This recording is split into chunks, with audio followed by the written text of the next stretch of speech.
প্রচণ্ড গরম, আমি জানি এই গরমে মানুষ অতিষ্ঠ। আমি সবাইকে, দেশবাসীকে এটুকু বলবো যে সবাইকে একটু সাবধানে থাকতে হবে। জীবন জীবিকা তো চলবে, এটা তো থেমে থাকবে না। তারপরেও সবাইকে প্রচুর পানি খেতে হবে এবং নিজেরা একটু সাবধানে থাকতে হবে।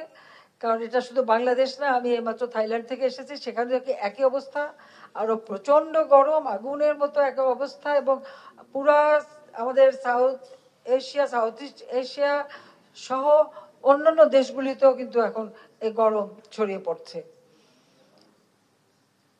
আমরা আশা করছি যে খুব তাড়াতাড়ি বৃষ্টি হবে।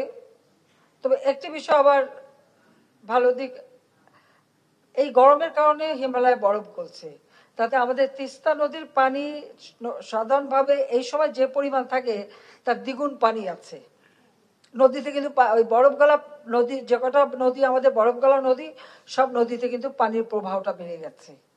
ওটা আমাদের জন্য একটু সিলভার লাইন আর কি, সামান্য একটু আশার আলো।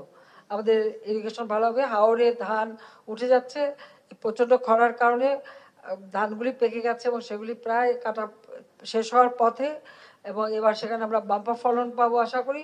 তবে হ্যাঁ, কিছু কিছু এলাকায় সেখানে খরা দেখা দিয়েছে, সেখানে পানির অভাব আছে।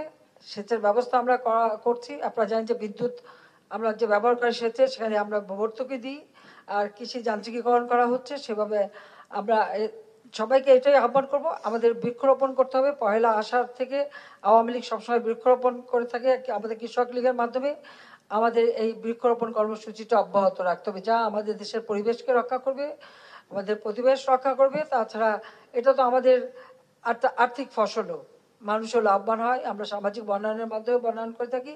তো আমি এটাই বলবো যে এই গরমের সময় সবাই একটু বেশিক্ষণ রোদে না থাকা, একটু ছায়ায় থাকা, গাছের ছায়ায় কিন্তু অনেক আরামদায়ক হয়। কাজে সবাই একটু সাবধানে থাকতে হবে, সেটুকু আমি বলবো। আর প্রচুর পানি খেতে হবে, এটা হচ্ছে সবচেয়ে বড় কথা। তো আমি সবাইকে ধন্যবাদ জানাই।